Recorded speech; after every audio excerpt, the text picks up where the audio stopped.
राम रघुवर की प्राण।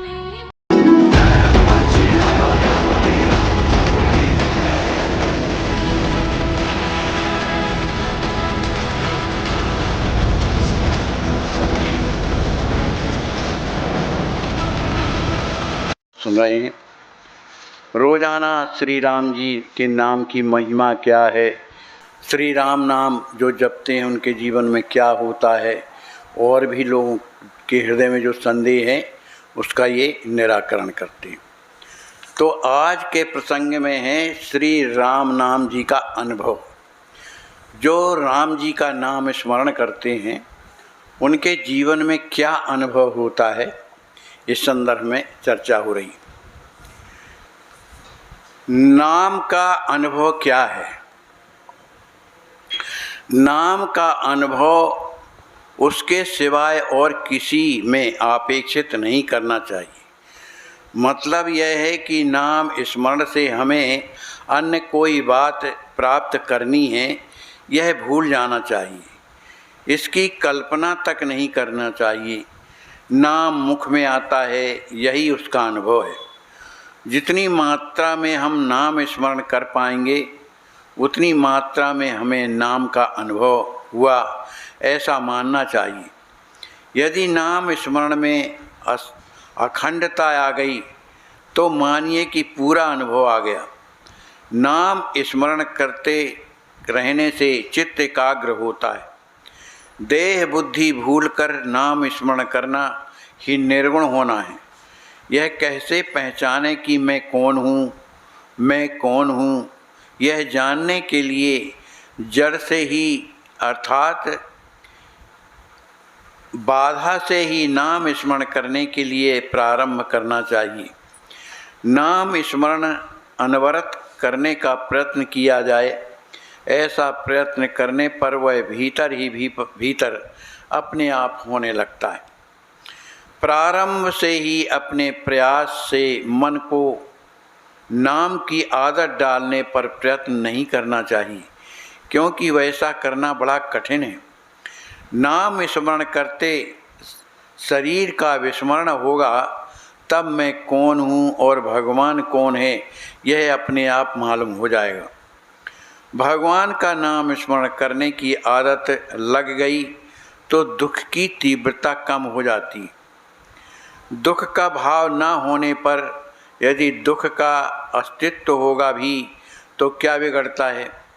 काली रात में लाठी का सहारा होता है, वैसे ही गृहस्थी में आने पर मोह लोभ आदि आपत्तियां नाम स्मरण से समझ में आती हैं और हटाई भी जा सकती हैं।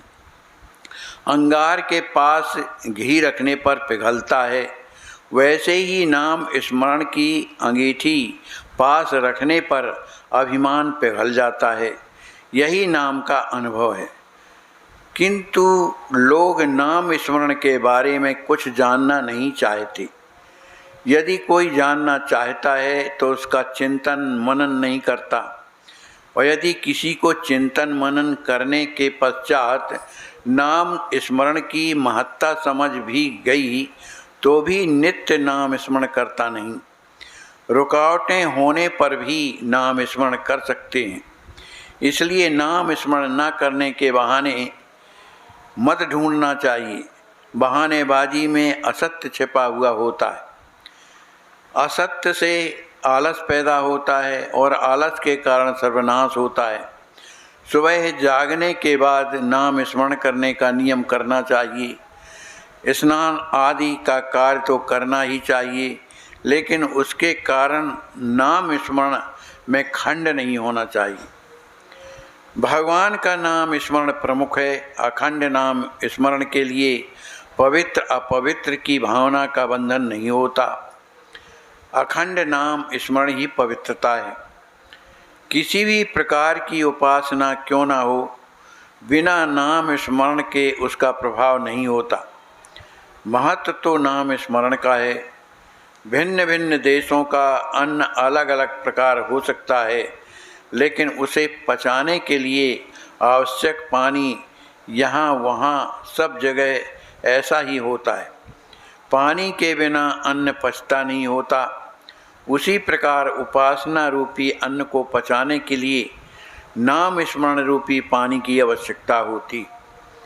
अतः नाम स्मरण को महत्व देकर उसे निरंतर लेते रहने का अभ्यास करना चाहिए, उसका अभ्यास बढ़ाना चाहिए।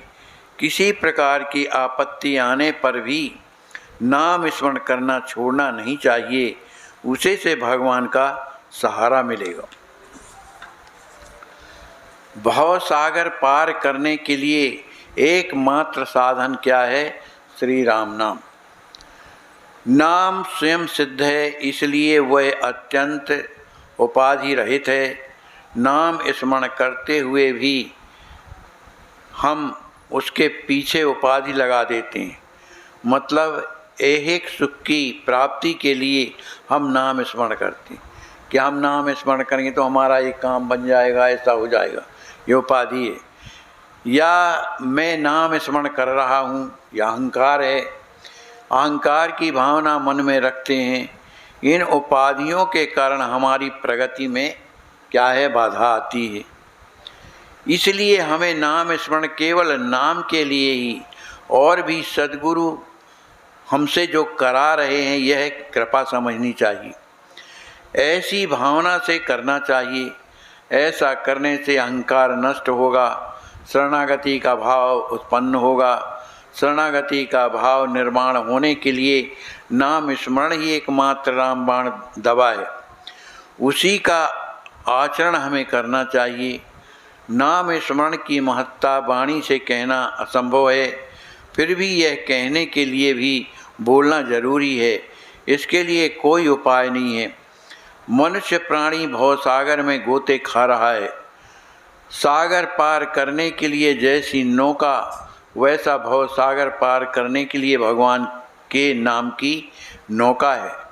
सिर्फ एक सावधानी बरतनी होगी।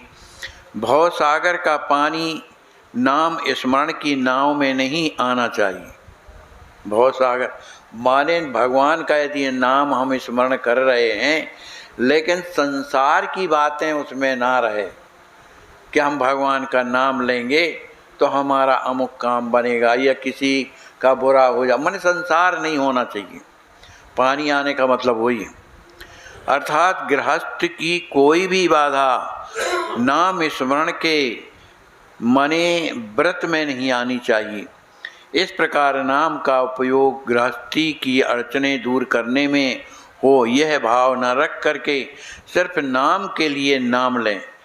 नाव में पानी नहीं बैठेगा और हम आराम से उस पार भगवान के चरणों तक पहुंच जाएंगे। कोई भी साधना अभ्यास से ही साध्य होती है। यह देह क्या है? विनाशी है। वह कब जाएगी, कब मृत्यु होगी, इसका कोई भरोसा नहीं। अतः ऐसा कभी नहीं कहना चाहिए कि जब बुढ़ापा आएगा तब हम नाम स्मरण करेंगे। मान लो कल से नाम स्मरण करने का निश्चित किया और कल ही ना मिला, मृत्यु हो गई, तब क्या भरोसा है? यह सब जानते हैं कि आयु क्षण में मिट सकती है, इसलिए तो हर कोई आयु का बीमा करा लेता है। बीमा। बारात में आए हुए बारातियों को विवाह कैसे संपन्न होगा इसकी चिंता नहीं होती। चिंता तो उसे होती है कि घर के परिवार का सदस्य है। गृहस्थी में भी हम मेहमान की तरह, बाराती की तरह व्यवहार करें। शरीर से संबंधित सभी कर्मों को प्रभु राम के चरणों में अर्पित करके निश्चिंत हो जाएं। एकाध रईस महिला सुवर्ण मोतियों के अलंकार पहनने वाली धनी महिला होती। कोई नारी मध्यम वर्ग की मामूली अहंकार व गहने पहनने वाली होती है। कोई नारी तो केवल चांदी के अनगढ़ और मंगलसूत्र पहनने वाली होगी। लेकिन इन सब नारियों का सिंदूर तो समान ही होता है। इसी प्रकार कोई भी भेदभाव न रखते हुए नाम सबके लिए समान साधन है। सूर्य केवल प्रकाश देता है, लेकिन अंधकार अपने आप नष्ट हो जाता है। उसी प्रकार नाम स्मरण भगवान के प्रति प्रेम निर्माण करता है तब अपने दोष अपने आप मिट जाते हैं। ज्यों-ज्यों हमें भगवान के अस्तित्व का अनुभव जीवन में आने लगता है, त्यों-त्यों हमें समझ लेना चाहिए कि परमार्थ में हमारी प्रगति हो रही है। बोलिए श्री सीताराम जी महाराज की जय।